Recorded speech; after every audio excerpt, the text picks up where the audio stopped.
Hola,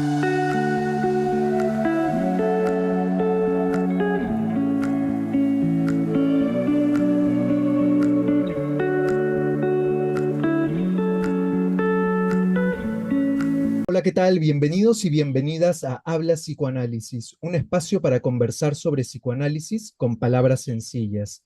Hoy, nuevamente con la alegría de tener a Teresa Helbert acá en este espacio, a quien le quiero dar la bienvenida y le quiero agradecer también haber aceptado nuevamente la invitación. Hola, Tere, ¿cómo estás? Hola Diego, ¿cómo estás? La verdad, un gusto estar de nuevo acá y te agradezco mucho la invitación. Buenísimo, Tere, me alegra mucho poder compartir nuevamente un espacio de diálogo y de intercambio contigo. Te convoqué para un tema que me parece muy importante a conversar y que creo que nos puedes enriquecer mucho desde tu experiencia clínica. Además, trabajas mucho con familias, con padres, con niños y con niñas. Y el tema es sobre algunos mitos. Digo algunos porque hay muchos mitos en relación a la crianza, pero me gustaría que en este episodio podamos conversar sobre algunos mitos que suelen ser repetidos, que se ven con mucha frecuencia en el consultorio, los escuchamos mucho y que tienen que ver con la crianza de niños y niñas, y que creo que el psicoanálisis tiene mucho para ofrecer una lectura distinta y en el mejor de los casos empezar a derribar, poner en jaque algunos de ellos. Así que Ujú. el primer mito que te quiero plantear para que conversemos, Tere, es un poco en relación lo estoy nominando así, déjalo llorar. Se escucha Ajá. mucho, no hay que dejar, sobre todo con niños pequeños, niños chicos, bebés casi, déjalos llorar, porque si no se van a malacostumbrar a depender del adulto, a depender del cuidador, déjalos llorar, casi como si no estuviera pasándoles nada. ¿Cuál es tu opinión al respecto, Tere? Bueno, interesante lo de los mitos y vamos por el primero, ¿no? Porque es Claro. cierto, son cuestiones culturales, Mm, ¿no? Cada cultura tiene, pero algunos son muy generales. Este es muy general, no es solo de la cultura de allá, también es acá, ¿no? mm, Eh, a ver, en principio uno no puede generalizar, pero lo que yo diría es que un bebé tiene un modo de comunicación. Los mm, humanos tenemos varios modos de comunicación, digamos. No solamente la palabra, ese sería el modo de comunicación más logrado, sino que comunicamos con el cuerpo, nos comunicamos con el grito, eh, con los gestos. Eh, los bebés se comunican con el llanto porque no tienen otro medio de comunicación. Eh, el problema de dejarlo llorar, porque ya se le va a pasar solo, y es verdad que del cansancio del llanto los bebés terminan durmiéndose, eso no quiere decir que se le pasó solo y no había que hacer nada. Significa que si el bebé está llorando, algo está comunicando, no sabemos qué. Lo difícil de la crianza es que hay que interpretar, el adulto a cargo, la mamá o el papá tiene que interpretar ese llanto. mm. Por supuesto que cada cual interpretará según cómo piensa el niño o cómo piensa la crianza, ¿no?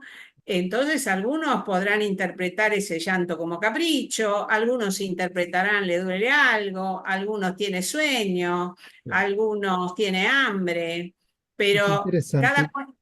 ¿eh? No, sí, cierra la idea, te escucho. Cada cual interpreta. Lo que quiere decir es que eso es una comunicación. Si uno deja llorando al niño, uno se ausenta de esa comunicación. Se sale de la ecuación, claro. Exacto. Y lo que puede pasar en algunos casos, si la situación es muy rígida en ese sentido, si nunca hay que responder al llanto de un niño, algunos papás son más estrictos que otros, digamos, ¿no? Puede ser que el niño deje de demandar Claro. porque entiende que no hay un interlocutor. Que responda a ese llamado. Exacto. Entonces, pueda dejar de llorar, y después esto pueda derivar en que deje de usar otros modos de comunicación. Mm. Por supuesto. Ahora me hiciste pensar en, y coincido contigo en esta cuestión de interpretar, que el adulto va a interpretar inclusive de acuerdo a su propia historia, de acuerdo a lo que se le activa con ese llanto.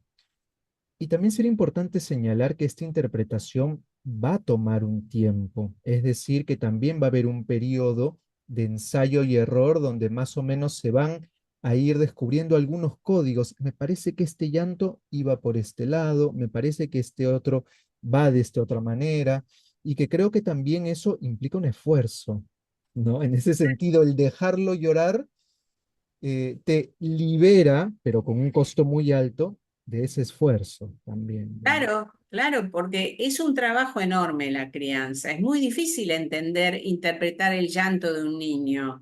Y por supuesto que los padres se inquietan, a cualquiera inquieta el llanto, Por supuesto. ¿no? Sería mejor no oírlo, ¿no?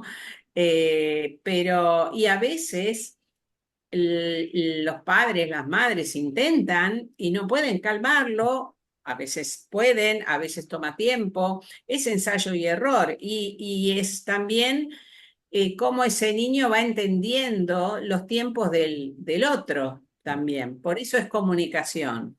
Claro. En ese sentido, no puedo evitar traer un concepto de un psicoanalista llamado, que además era pediatra, ¿no? Winnicott, y él ¿Mm? llamaba esto de la madre suficientemente buena, ¿no? E interesante Claro, este concepto de suficientemente buena, ¿no? No habla de perfección, no habla de no, algo logrado en un 100%, sino también de alguien que va a ir descubriendo, como bien decimos, por ensayo y error, qué pasa con este llanto.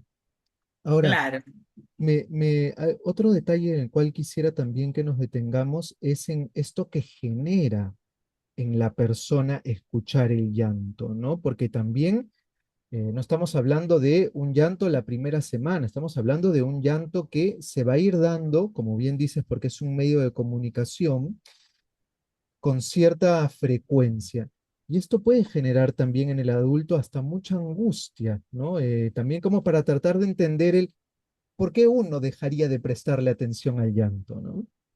Claro, claro, genera mucha angustia en general lo que uno no entiende. Eso, ¿No? Entonces, comprender el llanto es que el adulto que ya se comunica con, en el mejor de los casos, con un lenguaje como estamos hablando nosotros, más claro, tiene que como volver para atrás, tiene que hacer un movimiento regresivo, ¿no? Tiene que empezar a decodificar por signos, ¿no? Por claro. eso vos decías, bueno, la madre empieza a usar el oído y dice, este llanto es de sueño, y uno Mm, ve a las madres, escucha llorar a un chico que es ajeno, que no es el hijo de claro, uno, y uno ve, dice, no, no, ahora es porque tiene sueño, está llorando así porque tiene sueño, claro, porque las madres van testeando claro. distintos tonos, pero eso implica un trabajo enorme, un Y un trabajo tiempo, ¿no?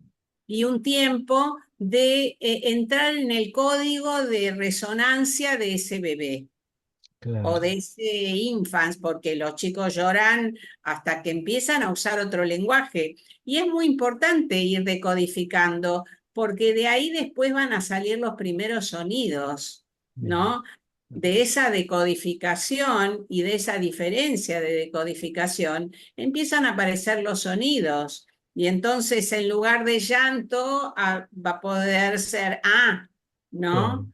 claro, claro, qué ¿No? importante. Termina siendo estructural ese llanto, digo, para Exacto, lo venidero, exacto, ¿no? exacto.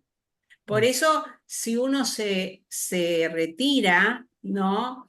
Mira, en las experiencias, esas fueron las experiencias de Spitz, ¿no? claro, Cuando Spitz hacía experiencias con chicos que estaban hospitalizados porque, no hospitalizados, que estaban en orfelinatos, chicos que claro. habían sido El abandonados, marasmo hospitalario, ¿no? el Claro. marasmo hospitalario también, que era una no respuesta, una Mm, no reactividad, ¿no? Eran chicos que no demandaban, ¿no? ¿Por qué? Porque el chico empieza a encapsularse, a dejar de demandar porque no hay un otro que escuche. Claro, claro, por supuesto. Se Como empieza a dice instalar vivencias de el tango, desamparo. exacto, como dice el tango acá, y está bien dicho, acá hay un tango que dice, el que no llora no mama. Ahí tienes, claro, claro, por supuesto. Qué importante esto. Ahora, hablaste hace un momento y presentabas esta idea de que después ese llanto va a ser la base inclusive de un lenguaje como más organizado, ¿no? Exacto, Y me ponía a pensar, vamos un paso más allá, me ponía a pensar cuando no solamente mamá, papá o cuidador va al encuentro de ese llanto, sino también le pone su propia palabra, ¿no? Como hay un baño de lenguaje y empieza a hablar con su bebé y le dice, por ejemplo, ah, bueno, lo que pasa de repente ahora es que estás llorando porque tienes hambre, bueno, vamos a comer. Y de alguna manera empieza a ubicar una experiencia muy desorganizada, como es la angustia del llanto, en una experiencia de lenguaje, ¿no? Creo que también es exacto, importante subrayar exacto. eso, ¿no? Exacto. Sí, sí, por eso cada familia le va a poner su impronta a esa experiencia, Claro, ¿no? claro, Entonces, sí, es la manera en que se introduce al niño en el lenguaje y le da una organización, porque el llanto es un momento de tensión del bebé, donde no tiene otro modo de eso, responder a eso. El llanto es el punto máximo. Por eso cierta cuestión de organización, de alivio, es necesario implementar. Eso no genera dependencia, genera vínculo. perfecto. Me gusta la manera en la que lo planteas, justo como hablamos antes de iniciar la grabación, de este modo firme, seguro, porque sí, es importante derribar ese mito. No genera dependencia, no es que genera algún tipo de dificultad a posteriori en el desarrollo de su psiquismo mental, no, No, al contrario. no, al contrario, construye su psiquismo, genera vínculo. La dependencia es otra cosa. Perfecto, buenísimo. Bueno, me parece que estamos para pasar a un segundo mito, ¿no? Estuvo Dale, interesante. Este dale. mito es complejo, es delicado, y lo resumo en esta palabra, el colecho. Se han Mm, generado una serie de teorías, de miradas, de lecturas, y nosotros los psicoanalistas tenemos mucho para decir acerca del colecho. Quisiera escucharte a ti, Tere, ¿cuál es tu opinión, tu postura, desde tu mirada clínica? ¿Qué tienes para decir respecto a esta práctica de eh, adultos, padres, madres, y tener esta costumbre de dormir en la misma cama con los hijos, ¿no? Que sea una claro. constante, una práctica diaria. Bueno, fíjate que ahí entramos en las antípodas de del tema anterior, si se Ujú, quiere, claro, ¿no? Nuestra cultura tiene contrastes muy llamativos y hace cosas donde supuestamente queriendo evitar algo lo producimos, ¿no? ujú, Eh, Hoy se habla en esto del colecho, está muy difundido desde una cierta lectura de la teoría del apego, también un término que hace pensar más en que el apego o el vínculo con un niño, con un bebé en este caso, con un niño pequeño, implica un contacto directo cuerpo a cuerpo. Y fíjate que en el tema que estábamos hablando antes, estábamos hablando de la comunicación. sí, ¿No? La comunicación y las palabras, el llanto, no implican un contacto cuerpo a cuerpo, lo cual no significa que cuando uno ve llorando un bebé, lo alce y lo pueda por acunar, supuesto. ¿no? Pero mientras tanto, como vos explicabas, le va hablando a ese bebé. El, el vínculo es un vínculo de comunicación y un vínculo simbólico a Ujú, través de palabras. eso, El apego remite a que pareciera, es una teoría donde pareciera que el contacto corporal es lo fundamental. ¿no? De hecho, en estas teorías, además del colecho, que ahora vamos a entrar más en tema, aparecen, por ejemplo, teorías de ciertos tipos de masajes o de formas Mm. de manipulación del cuerpo, ¿no? Nosotros, los psicoanalistas, pensamos que una cosa es introducir al mundo y hacer un baño de lenguaje, como vos decías, y otra cosa es erotizar a un niño, ¿no? Eh,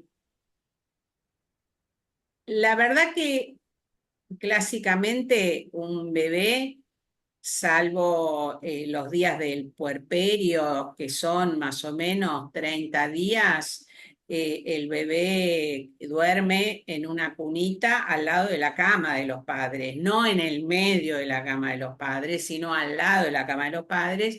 Y es deseable que pasado el periodo del puerperio, que en general son entre 30 y 45 días, el bebé, en la medida de lo posible, con la cunita, pase a otro espacio, no la habitación de los padres. Eh, porque, ¿Por qué es esto importante? Porque el bebé es otro, es otra persona, es otro cuerpo, y lo primero que hay que separar es otro cuerpo, Eso. ¿no? Y la comunicación es una comunicación vía lenguaje y vía lo que nosotros los psicoanalistas llamamos las zonas erógenas, los agujeros del cuerpo. ¿Cómo Ujú. nos comunicamos? Por lo que vemos, por lo que escuchamos, por lo que comemos, por lo que decimos. Sí, por supuesto que también está el contacto, pero no el contacto íntimo. La, la cama de los padres representa la intimidad de los Por padres. supuesto. Que es No. otro tema después que ellos deben de cuidar, pero como pareja, digamos. Exacto, representa la pareja y representa la intimidad. La intimidad incluye la intimidad sexual. Los padres no son hermanos, no son Exacto. primos, tienen una relación que incluye lo erótico, Ujú. ¿no? Eh, y el niño no puede participar de eso, porque eso es, implica un estímulo erotizante que ningún bebé, ningún niño puede procesar, tenga la edad que tenga. Sobre este punto me quiero detener para el que escucha por primera vez. ¿Qué es procesar un estímulo? ¿De qué estamos hablando? ¿Qué pasa con su psiquismo o con su mente, digamos? ¿No?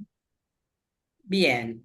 Eh, Hoy vivimos en una sociedad, en una cultura de hiperestimulación. Lo Ujú. voy a poner en otro ejemplo, ¿no? Por ejemplo, niños muy pequeños, ya no estamos, no hablemos del bebé en el colecho, solamente pensemos un niño de 1 año y medio, 2, que ya camina, que circula, y al que está expuesto a un exceso de situaciones. Por ejemplo, los discursos de los adultos, las pantallas, muchas horas despierto. Y el niño no puede interpretar, su aparato psíquico es acotado para Ujú. interpretar. Él puede interpretar algunos movimientos, cosas muy concretas. Si come la comida, el momento de la comida, un rato de dormir, y necesita tiempos ajustados. Eh, Todo aquello que excede eso en su cuerpo lo siente como, como inquietud y se empieza a alterar, Claro. Lo desborda. empieza, Claro. lo desborda, empieza a aparecer un estado de nerviosismo, porque no lo Mm. puede pensar. Procesar es que su aparato psíquico es muy incipiente, no Y un tiene detalle un... importante, y que muchas veces esto termina siendo, este desborde, esta inquietud, la causa que se manifiesta luego a manera de distintos tipos de sintomatología y que luego lo llevan a consulta, ¿no? Muchas veces acá es Claro, donde empieza algo que después genera cierto tipo de comportamientos o cierto tipo de síntomas y los papás se dan cuenta que algo está pasando e inician un tratamiento psicoanalítico. Y mira, vemos con esta historia del colecho, hay un exceso de estimulación que después se ve como efecto en niños, por ejemplo, que no aguantan quedarse solos en Mm, ninguna parte, que los padres dicen, yo intenté que duerma en su pieza, pero se pone tan nervioso que no que no puede, puede. ¿no? Eh, y parte de la crianza es pautar los tiempos de espera, pautar dónde sí y dónde no el niño va a estar mejor. Claro. Esta idea de el contacto con el cuerpo, sí, a ver, te lo voy a poner un ejemplo burdo. Si vos tuvieras los ojos tapados y no pudieras ver ni oír, y de repente estuvieras en un lugar que no sabes qué es, y empiezan a haber roces en tu cuerpo y no entendés qué son, te vas a poner Por nervioso, supuesto. Sí, te vas a empezar a asustar. Vos, como sos un adulto, si no te taparon la boca, vas a gritar, pero ponele que te taparon la boca además. Te vas a empezar a mover, por supuesto. ¿no? Bueno, imaginemos que para el niño la escena es esa. Él no es que tiene los ojos tapados, ni los oídos tapados, ni la boca tapada, sino que él no puede comprender lo que está Mm, sintiendo, no lo puede interpretar. claro. Siente cosas que lo empiezan a inquietar. Eso. Entonces, los niños responden por exceso de movimiento, por exceso de llanto, y así es como vemos niños muy inquietos. Los padres dicen, no se queda quieto, no se puede después dormir solo, no Claro. puede quedarse solo en su habitación. Claro. Y que muchas veces, y acá también una variable que quisiera incluir, es que nos llegan a consultas padres que dicen, pero lo intento, solo que me canso y me quedo luego con él en su pieza, al costado de la cama, intentando que duerma solo, pero se demora tanto que al final termino cediendo y vamos de vuelta para mi cama y se vuelve un círculo vicioso. Y ahí nuevamente estamos hablando de los tiempos, de que no hay receta mágica que uno empezó hoy y a la noche ya va a estar solucionado, ¿no? Los tiempos. Los tiempos, no solo los tiempos, sino que además en eso tenemos también situaciones de pasividad y comodidad de los Sí, padres. sí, O sea, es como decíamos antes, así como decíamos que es un trabajo de codificar sí, el llanto del bebé para entender de qué estará hablando, también es un trabajo, a lo mejor no dormir algunas noches para acompañar al bebé en la otra habitación mientras se va pudiendo quedar, ¿no? Acompañado por el canto de la madre, por la palabra del padre. mm, Si nosotros ponemos ese dispositivo que lo venden, que se pone en el medio de la cama, es muy cómodo para los padres. claro, Nunca tienen que despegarse y siguen durmiendo, pero al niño no le queda claro dónde puede estar y dónde no puede estar. eso. Empieza siendo confuso para el niño.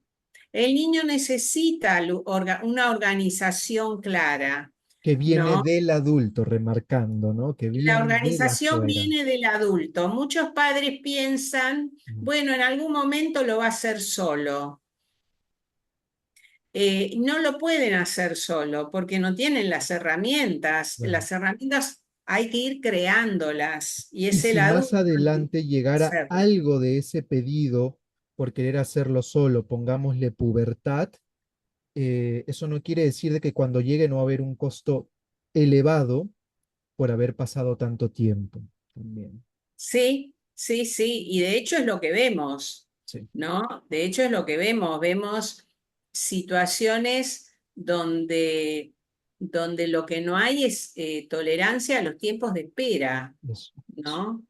Y bueno, no empieza viéndola desde el lado del adulto, o sea, ser Mm, padre es un trabajo donde a lo mejor hay que quedarse. Yo tengo que explicar a los papás que cuando acompañan al niño a dormir a su cuarto, no tienen que meterse en la cama con el niño en su cuarto y quedarse dormidos con él ahí, porque Es hacen algo, eso. hacen eso y es algo que pasa y hasta es algo esperable, evidentemente. Si ha estado trabajando todo el día, mamá o papá, y se meten en la cama y están en un... Va a pasar eso, ¿no? También. Están cansados. Entonces yo les explico, no, en la cama del niño tampoco. Se sientan al costado de la cama y es incómodo, ¿vio? Y la crianza es incómoda. La crianza hay un tiempo que es incómoda, pero eso lo ayuda al niño a entender que el papá puede tolerar también ese tiempo de espera para darle ese tiempo a él a que pueda también aprender a tolerar. Si el adulto Ujú. no tolera, el niño no puede tampoco tolerar. Por supuesto, por supuesto. Pensaba mucho en esta cuestión que señalabas hace un momento de no solamente de los tiempos, Tere, sino también de la incomodidad de la crianza, Mm. de la incomodidad, porque sí, efectivamente uno empatiza y sabe que es una situación desafiante para los padres y que también tienen sus propias cosas, pero es lo que necesitan. A mí me gustó mucho y por eso te pedí que lo ampliaras, esta cuestión que algo que excede al psiquismo del niño y que cuando se instala esta dinámica del colecho, es decir, dicho en sencillo, de dormir juntos en la misma cama, va a tener un efecto sobre su psiquismo, va a tener Claro, un claro efecto. que sí. Y ahí sí estamos generando una dependencia ante la preocupación de la dependencia, de la cual va a ser muy difícil salir. Es muy cierto eso, porque también es muy común que niños o niñas van al cuarto, a la pieza de los padres, por algún miedo, por ejemplo, por algún temor, ¿no? Entonces, papá, mamá lo ve angustiado porque, claro, siente miedo y dicen, está bien, por hoy, ahí viene el mito, ¿no? Por hoy quédate, no pasa nada. Y duermen juntos. Pero habrá que ver cuál es el metamensaje de eso, porque también al aceptar ahí un poco lo que le están transmitiendo al niño, estamos hablando de un niño un poco más grande, no de un bebé, pero le están transmitiendo el mensaje de, con tu miedo tú no puedes. Claro. Para resolver el miedo tenemos que estar todos juntos, todos pegoteados, los tres o los dos o como fuera, ¿no? Exacto. Yo les explico a los padres que si quieren ayudar a los chicos con los miedos, Ujú, no lo tienen, es al revés. La cama es lo que más miedo les va a dar, ujú. porque la cama, como el exceso de contacto corporal, produce más inseguridad en el chico. Esto que vos decís, le demuestra al chico que él no tiene herramientas para Claro, resolver. Le eso, confirma la fantasía de eso, miedo. eso, eso. ¿No? Y lo que hay que hacer es decir, bueno, yo te acompaño, ¿miedo a qué? A ver, contame. Bueno, charlemos un rato, a ver de tus miedos. Yo me quedo hasta que se te pasa el miedo, porque hay una etapa de los chicos en que son comunes los miedos. Bueno, vos contame, hablando del miedo, el miedo es un fantasma que se va, se le saca la Eso. sábana, ¿no? En cambio, así uno confirma el fantasma. Que me parece brillante porque prácticamente nos estás compartiendo incluso un poco de tu clínica, porque esto que acabas de decir es una intervención. Es Claro. decir, que papá, mamá pueda pensar sobre esta herramienta de pedirle al hijo que le hable del miedo, incluso si estás en un momento del día, por ejemplo, que lo pueda dibujar, pero es una herramienta que ayuda mucho, porque otra cosa que me ponía a pensar es, si no se habla del miedo y se pasa a la cama y duermen todos, más allá de estos efectos que venimos mencionando, no te quedó la palabra para resolverlo. Es como si fuera puro acto. Pasa, métete acá, dormimos, hasta mañana y al día siguiente buenos días. No hubo palabra, ¿no? Exacto. Vos sabés que estamos en un momento donde se ha puesto mucho más el acento en lo sensorial que en el lenguaje, Ahí va. ¿no? La crianza está muy puesta en lo sensorial, ¿no? Lo sensorial habilita un mundo imaginario que puede ser muy terrorífico para un niño, Claro. ¿no? La ausencia de palabras, de la palabra adecuada, no de cualquier palabra, pero de la palabra adecuada, la palabra produce un efecto de realidad y de corte, Mm, ¿no? Si un niño está muy tomado por un susto y viene a la noche a la pieza de los padres, la palabra calma, dice, a por ver, supuesto. contame y vemos. Entonces arma otra realidad, que no es lo mismo que el silencio de vení, metete en la cama y el chico sigue con toda esa idea, más todo el calor y esto de estar en contacto corporal directo con los padres. No les sirve para nada, no le explica nada, al Eso, contrario.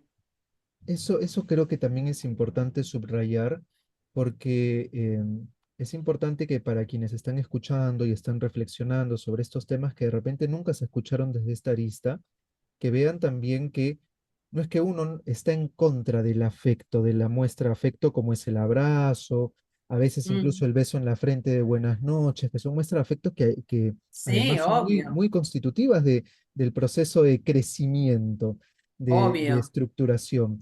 Pero acá estamos yendo por otro lado, estamos yendo Sí. por el lado de que hay otro tipo de contactos de piel a piel que no son mediados por la palabra, que están situados en un espacio que no es el espacio de los hijos, es la cama de los padres, que va a traer otros efectos, no el efecto que uno cree del mito de voy a fortalecer el vínculo, no, va por otro lado, es otro tipo de contacto que no es al que nos referimos con el abrazo afectuoso, con el mimo, el cariño, el beso en la frente, etcétera, ¿no? Muy distintos. Sí, por eso yo, más que teoría del apego, la llamo teoría del pegoteo. Claro, está bien, claro, claro. Importante ahí hacer esa distinción, porque si no se llevan a extremos, digamos, Mm, ¿no? Extremos. sí, Perfecto. sí. Bueno, entonces, dicho eso, Tere, quiero agradecerte nuevamente haber sido parte de esta charla. La verdad que estoy súper contento porque es un tema fundamental, es abordar la prevención en salud mental también y creo que ha Mm. sido muy clara tu explicación, así que tendremos un segundo episodio para conversar un par de mitos más sobre la crianza en niños y niñas y los mitos que surgen en relación a ello. Gracias. Bueno, yo espero que haya servido, a que haya sido clara y agradezco mucho tu invitación nuevamente. ¿Sí? Buenísimo. Gracias, Tere. Bueno, un saludo a todos.